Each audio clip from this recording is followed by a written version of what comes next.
চাও তাহলে তোমার কাজ করতে হবে, কাজ করা ছাড়া তো কোনো রাস্তা নাই।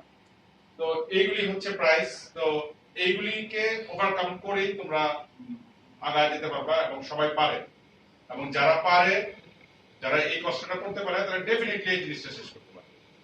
আবার কিছু পাবলিক আছে, আপনি কি করেন? আমি হ্যাঁ, this is their passion, not their passion. এটা তাদের প্যাশন নাই, ফ্যাশন। আপনি কি করছেন? আমি দিয়েছি বছরের পর বছর ধরে তারা বলতে থাকে যে তারা ইএসএমএল জন্য পড়ছে, কিন্তু আগে পরীক্ষা দেয় না তারা। কেন দেয় না? আমি এরকম চিনি, এরকম চিনি লোকজন আসি যে কি করেন, আমি তো পড়ি, পড়াশোনা করি, হ্যাঁ পড়াশোনা, কিন্তু তারা ফর সাম রিজন তারা পরীক্ষা দেয় না, বা তারা হয়তো তাদের কোনো প্রবলেম আছে, সেই জন্য তারা পরীক্ষাগুলি যত দ্রুত শেষ করা সম্ভব তারা পারে না।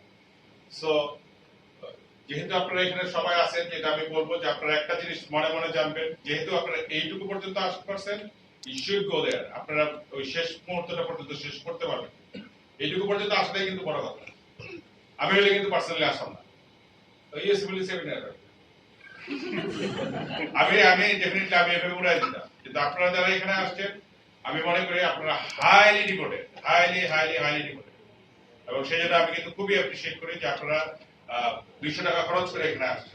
আমি হলে ইম্পসিবল, আমি প্রথমে চেষ্টা করতাম টাকা না দিয়ে যেতে, আর যদি সেটা না করতাম তাহলে আমি আসতাম না, দেখবো আমার ফ্রেন্ড আছে তাকে জিজ্ঞেস করি, হ্যাঁ এটা আমি করতাম। কিন্তু আপনারা আসছেন, তার মানে হলো আপনাদের জেনুইনলি ডিভোশন আছে, এবং আপনারা এটা শেষ করতে পারবেন।